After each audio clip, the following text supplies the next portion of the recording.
Саламатсыздар, урматтуу менин каналымдын көрүүчүлөрүм, сиздерди каналымда көргөнгө абдан кубанычтамын. Бүгүн кайра ушул геополитикалык, геосаясат жаңылыктар жаңырып атат. Кайра Грузияга өтсөк, эмнеге Грузияда мындай нерсе болуп жатат бүгүнкү күнү? Эң негизги себеп ошо парламенттик шайлоо өттү да. Парламенттик шайлоо өткөнгө чейин мурунураак баягы Грузияны коргоо боюнча убадасын Америка Штаттары баягы Обама кезинде алып салган болчу. Анан кийин ушу Байден келгенде кайра берген эмес болчу.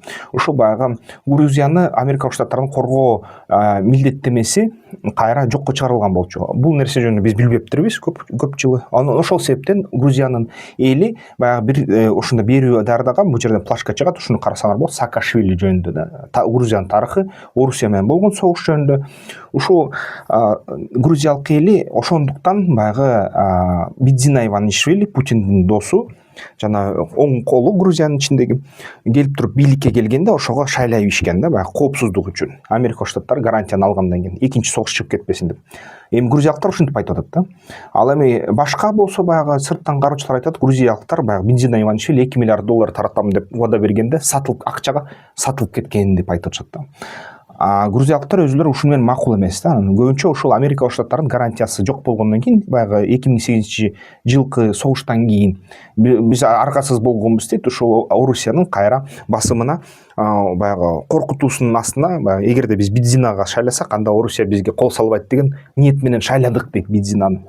Бидзина болсо бир нече жыл ошо бийликте туруп, Саакашвили акырында кармап, баягы түрмөгө отургузуп, больницадан дарылап, жанакында роликтен көрсөңөр болот.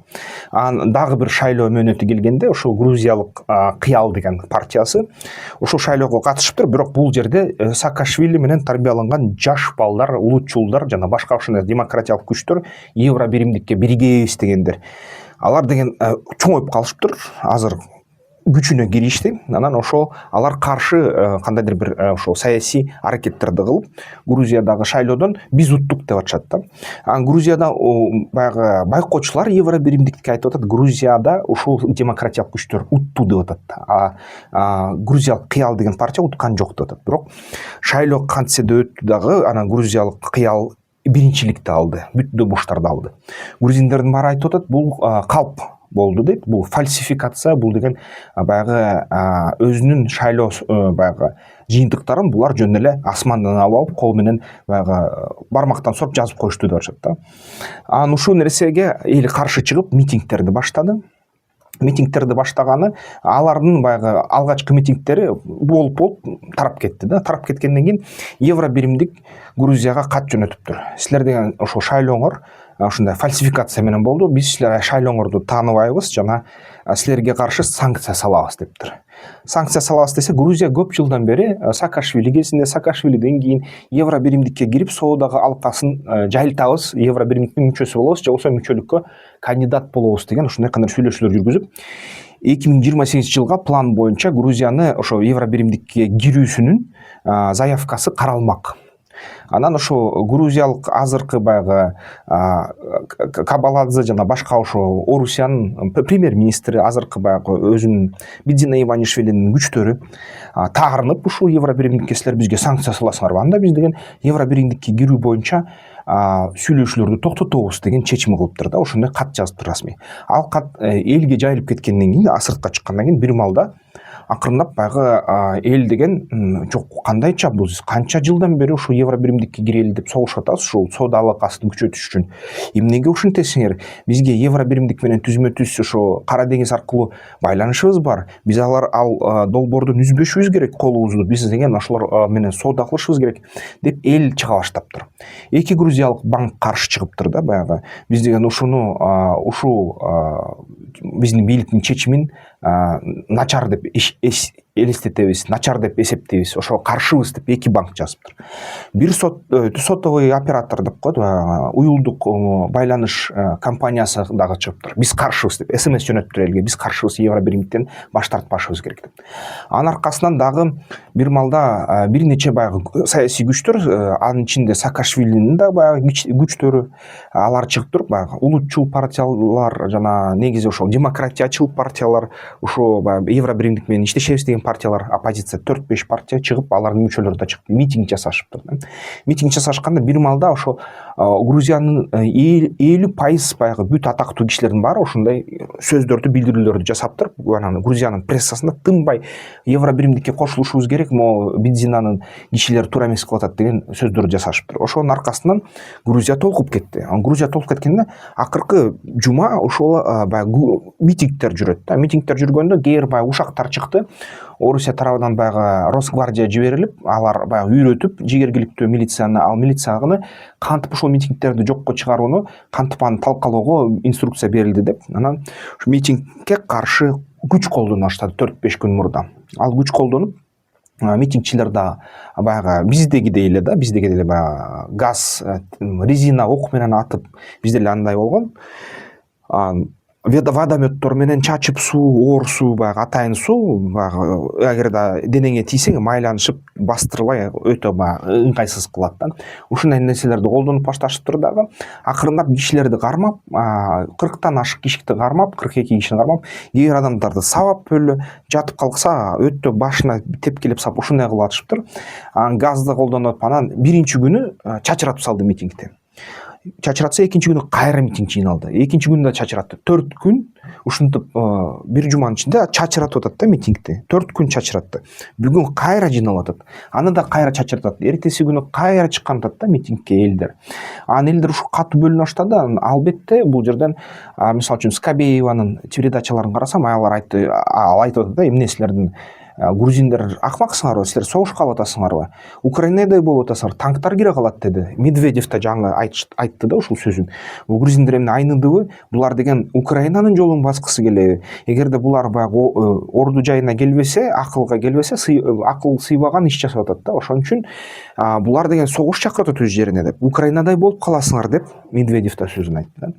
Көп ушул Орусиянын саясатчылары ушу Грузия боюнча ушундай сүйлөп баштады, пропаганда каналдары дагы.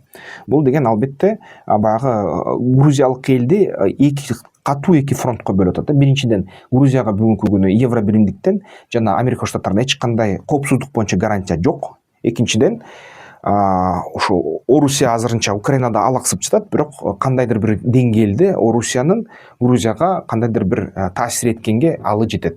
Орусияны бүгүн чоң алаксыткан Кавказда нерсе, бул деген Сирия биринчиден болуп атат, экинчиден ушу Абхазияда болуп аткан нерселер болот. Абхазиядагы иш бүтө элек. Абхазияда баары мындай чыңалган паузада болуп калышты да. Абхазия боюнча да видеону көрсөңөр болот. Ошол нерселер болуп атат Грузияда. Эчтеке чечиле элек, эч кандай чечим кыла элек. Жалгыз легитимдүү парламент легитимдүү эмес деп президент Саломе Зурабишвили жарыялады. Парламент болсо президент кетиш керек деп мыйзамды өзгөртүп салды. Мыйзам мурун эгерде грузиндер баары президентти өздөрү шайласа, бүгүн жаңы мыйзам боюнча парламент президентти шайлайт, парламентти эл шайлайт, бирок парламент депутаттар анан президент шайлайт. Ушундай болуп калды да. Анан парламент айтып атат, Саломе Зурабишвили кет деп, жумуштан кетсе. Мурун Саломе Зурабишвили өзү Франциянын жараны болуптур да. Анан Грузиянын президенти болгондо жарандыгы сакталдыбы, сакталган жокпу маалымат жок да, бирок Грузиянын ошо президенти болду да. Анан сен деген баягы келгинсиң, сен чыккынчысың, кет деп атышат. Ошо Бидзина Иванишвилинин партиясы. Саломе Зурабишвили жок, мен жалгыз шайланган, эл менен шайланган президент эмес, силер деген фальсификация кылып шайландыңар, силер легитимдүү эмес, мыйзамсызсыңар.